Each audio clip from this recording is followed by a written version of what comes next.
everybody, this is Arya and welcome to my channel Easy Education. पिछली video में हमने अपना इंट्रोडक्शन पार्ट कंप्लीट किया था ज्योग्राफी चैप्टर फर्स्ट एनवायरनमेंट का। तो इस वीडियो में हम नेक्स्ट टॉपिक कवर करेंगे, पर उससे पहले जो आपको 2 क्वेश्चंस पूछे थे उनके आंसर आप कमेंट सेक्शन में बताइए, और मैं भी बता देती हूँ आपको उनके आंसर। मेरा फर्स्ट क्वेश्चन था कि what was the theme for world environment day 2022। तो वो थीम थी only one earth, only one earth. And जिस कंट्री ने उसे हेल्प कराया था वो थी स्वीडन। तो ये उन क्वेश्चन के आंसर थे। और उसके बाद अब हम चलेंगे अपने टॉपिक को कवर करेंगे। तो टॉपिक था हमारा कौन सा, नेचुरल एनवायरनमेंट। ठीक है, तो नेचुरल एनवायरनमेंट क्या होता है, जिसमें नेचुरल एनवायरनमेंट में क्या क्या आता है। लैंड आते हैं and the our living organisms, the animals, plants, है ना। और नॉन लिविंग थिंग नेचुरल है तो उसमें सिर्फ नेचुरल जो नेचर ने हमें प्रोवाइड कराया है वो सब आएगा। ठीक, जो ऑर्गेनिजम्स, लिविंग ऑर्गेनिजम्स, ये सब नेचुरल में आएंगे। ठीक है, तो नेचुरल एनवायरनमेंट ये होता है। इस टॉपिक में हम पढ़ेंगे 4 domains of earth. Domains of earth कौन से होते हैं 4। पहला होता है हमारा लिथोस्फीयर। लिथोस्फीयर किससे रिलेट करता है, लैंड से। जो लैंड पार्ट होता है हमारी अर्थ का। ठीक है, तो इसकी डेफिनेशन क्या होगी, it is a solid crust और hard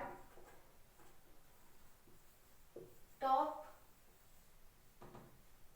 hard means upper part of earth, upper part of earth.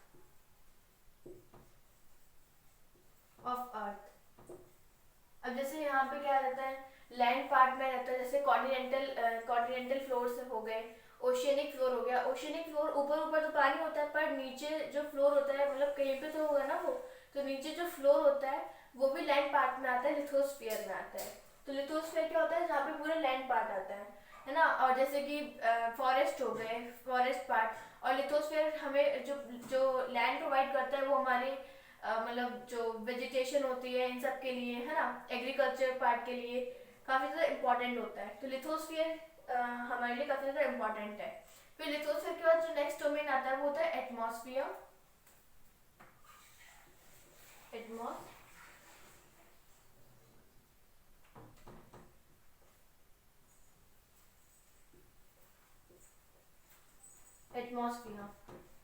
Atmosphere में आता है एयर। ठीक है, एयर में क्या होता है कि it surrounds our earth, it is a layer of air which surrounds the earth. Atmosphere क्या होता है, एक लेयर होती है एयर की जो कि हमारे अर्थ को सराउंड करती है। वो हमें दिखाई नहीं देती है, बट होती है ऊपर। और क्या करती है, ये सन की जो हार्मफुल रेसेस होती है ना, उनसे हमें प्रोटेक्ट करती है। अच्छा, जो एटमॉस्फेयर होता है उसको कौन होल्ड करके रखता है। ऐसा भी तो हो सकता है कि वो एटमॉस्फेयर कहीं हट जाए या उड़ जाए, पर उसको कोई होल्ड करके रखता है। जो हमें होल्ड करके रखता है भाई, एटमॉस्फेयर को भी हमारे को होल्ड करके रखता है। कौन होता है वो ग्रेविटेशनल फोर्स होता है।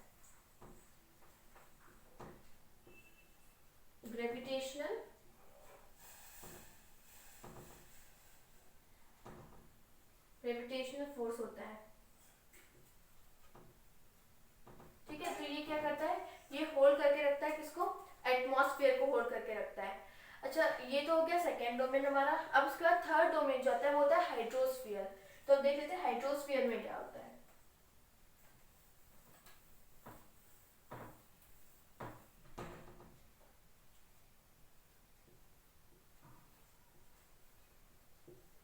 हाइड्रोस्फीयर, इसमें जो ना हमारी जितनी वाटर बॉडीज हैं, जो वाटर वाला पार्ट है, वो सब हाइड्रोस्फीयर में आता है। जैसे रिवर्स हो गए, लेक्स हो गए, रिवर्स, लेक्स, पॉन्ड्स, वैलीज,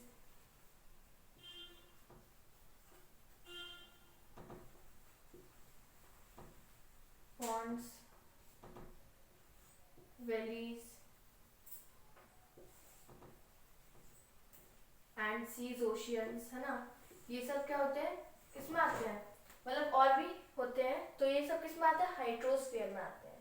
ठीक, अब उसके बाद जो होता है वो होता है बायोस्फीयर। नेक्स्ट जो होता है हमारा वो होता है biosphere. Let me raise this.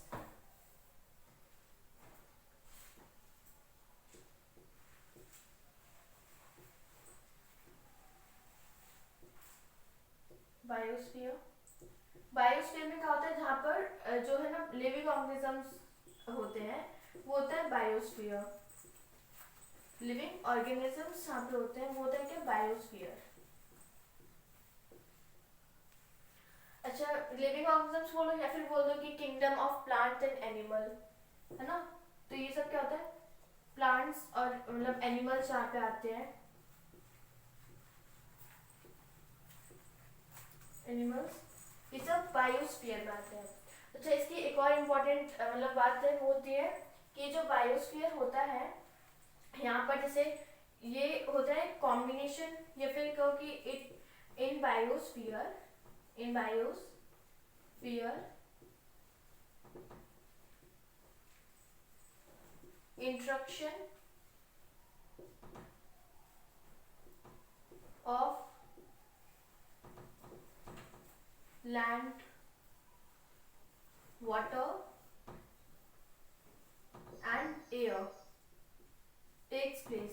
अच्छा, इनका इंट्रोडक्शन क्यों मतलब हमारे बायोस्फीयर में होता है, ये क्यों बायोस्फीयर में सब आ जाते हैं, क्योंकि जो ये होते हैं लैंड, वाटर और air, this supports the life on earth.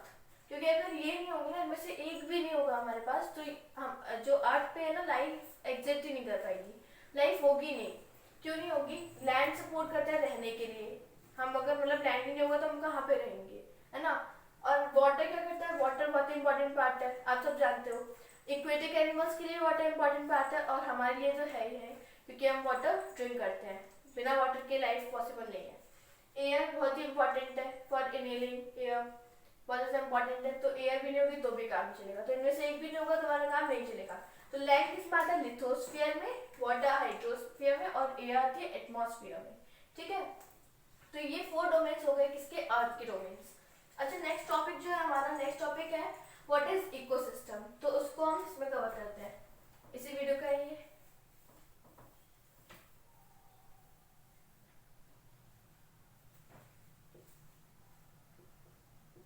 What is ecosystem. इसमें ना आप 3 इंपॉर्टेंट थिंग्स को याद रखो। पहला है एक लिविंग ऑर्गेनिज्म, इससे मिलकर आपकी डेफिनेशन बन जाएगी बहुत अच्छे से। Living organism and then physical and chemical factors. अच्छा, लिविंग ऑर्गेनिजम्स में क्या है, लिविंग ऑर्गेनिजम्स में क्या होता है, interaction of living organism with their surrounding or means relation of living organism with other living organisms, है ना। तो ये क्या होता है, this makes ecosystem। एंड जब फिजिकल और केमिकल फैक्टर की बात करते हैं तो लिविंग ऑर्गेनिजम्स के लिए ये भी मतलब इम्पोर्टेंट होते हैं, जो कि इसको इकोसिस्टम को सपोर्ट करते हैं। इनसे मिलकर क्या बना होता है, इकोसिस्टम। फिजिकल और केमिकल फैक्टर्स में कैसे आता है, जैसे कि मैं हूँ अभी, तो मुझे क्या चाहिए होगा खाने के लिए, फूड चाहिए होगा, ग्रेन्स हो सकते हैं ना, अनाज, ये सब चाहिए होगा मुझे खाने के लिए, तो मैं उन्हें लूंगी। तो ये किस बात है, फिजिकल फैक्टर्स में। एनिमल होंगे तो उनको उनके हिसाब का खाना चाहिए होगा, है ना, तो ये फिजिकल फैक्टर में आ जाता है। और केमिकल में ऐसे क्या आता है, जैसे हम कुछ इनहेल गैसेज इनहेल करते हैं, एक्सेल करते हैं, ये केमिकल फैक्टर में आ जाता है। ये क्या करता है, ये इकोसिस्टम बनाता है। किसमें हेल्प करता है, इकोसिस्टम को बनने में। तो इसमें एक स्टोरी दी गई है, वो जो हमने इंट्रोडक्शन पार्ट में रवि की स्टोरी कंप्लीट की थी ना, उसी बच्चे की आगे स्टोरी कंटिन्यू की गई है, तो हम उसी को स्टार्ट करेंगे। तो इसमें क्या होता है, रवि एनसीसी कैंप पर जाता है, और वहाँ पे मतलब अच्छा, काफ़ी अच्छा एनवायरनमेंट होता है ना। तो उसके 2 फ्रेंड्स होती हैं, तो एक बोलती है जैसी, जो बोलती है कि ये जो वाटरफॉल है, सॉरी जो रेनफॉल है, ये कैसी लग रही है, मतलब एकदम मेरे जहाँ पे वो रहती थी केरला, तो उसके एनवायरनमेंट की तरह लग रही है, कि रेनफॉल वहाँ पे अक्सर देखने को मिल जाती है हमें रेनफॉल। फिर मतलब जैसे ये कहते हैं कि वहाँ का जो कोकोनट ट्री थे वहाँ के, है ना, और जो पूरा ग्रीनरीज वाला एनवायरमेंट था, ये सब एकदम वैसे ही लग रहा है। तो वहाँ पर फिर हीरा कहती है, हीरा की जो हमारे जैसलमेर जो है ना, वहाँ पर तो रेनफॉल होती ही नहीं है।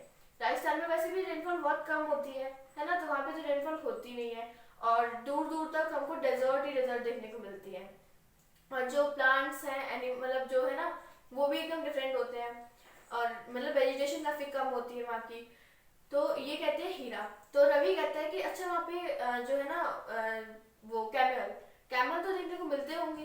तो वो कहते हैं हाँ, कैमल ही क्यों, और सारे डेजर्ट एनिमल्स भी मिलते हैं, जैसे लिजार्ड हो गई, और डेजर्ट के कई सारे इंसेक्ट्स हो गए, ये भी मिलते हैं देखने को।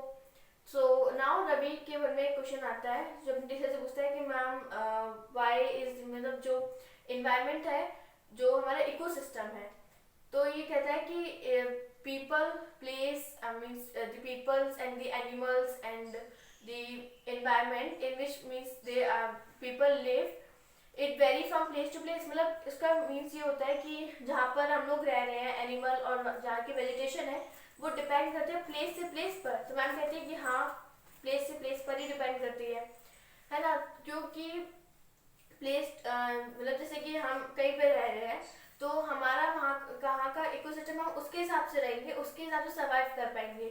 हम जैसे राजस्थान में जाए तो हम कहेंगे वुलन क्लोथ्स पहन लेंगे, तो वो तो नहीं पॉसिबल होगा ना कि राजस्थान में वुलन क्लोथ्स पहन पाए। तो क्या होता है कि मतलब जहाँ पे हम रह रहे हैं, हम उसके हिसाब से चीज़ों को करते हैं, है ना। अगर हम कोल्ड मतलब इन्वायरमेंट में जाते हैं, तो हम वहाँ के इकोसिस्टम के हिसाब से काम करते हैं।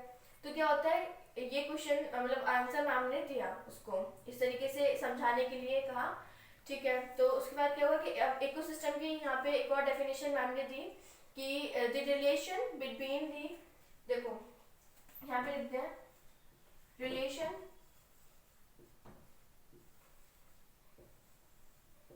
Between living organism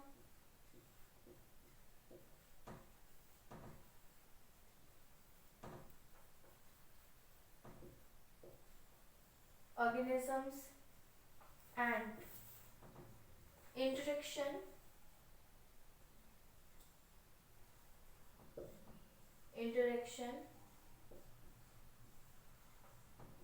of living organism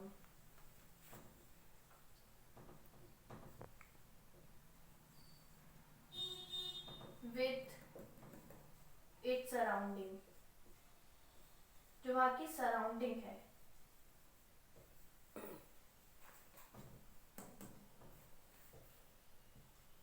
ये क्या होता है, रिलेशन मतलब जहाँ जो सराउंडिंग वहाँ की, तो कहते हैं कि जैसे लिविंग ऑर्गेनिज्म है, तो मैं हूँ, मेरे आसपास कई सारे लोग हैं, तो ये किसमें आते हैं, सब लिविंग ऑर्गेनिजम्स में आते हैं। और जैसे मेरे ब्रदर सिस्टर हैं, तो उनके बीच में रिलेशन, ये सब क्या होता है, लिविंग ऑर्गेनिजम्स में आते हैं, ठीक है। और जैसे interaction of living organism with the surrounding, तो जैसे अभी मैं हूँ और मेरे आसपास जैसे सराउंडिंग है, जो भी सराउंडिंग है, जो जिस हिसाब से मैं रह रही हूँ, तो वहाँ पे जो इंटरेक्शन है, तो उसके हिसाब से क्या बनता है, ये सब मिला के इकोसिस्टम बनाते हैं, दिस फॉर्म्स द इकोसिस्टम। तो ये सब था इकोसिस्टम टॉपिक में, ठीक है। अब नाउ जैसे कि क्वेश्चन है मेरे लिए कि on which day the world environment day is celebrated, ये आपका लास्ट में क्वेश्चन था, ठीक है। So thank you so much, यही तक था आज का। अब नेक्स्ट टॉपिक में हम ह्यूमन एनवायरनमेंट को समझेंगे। Bye bye and take care.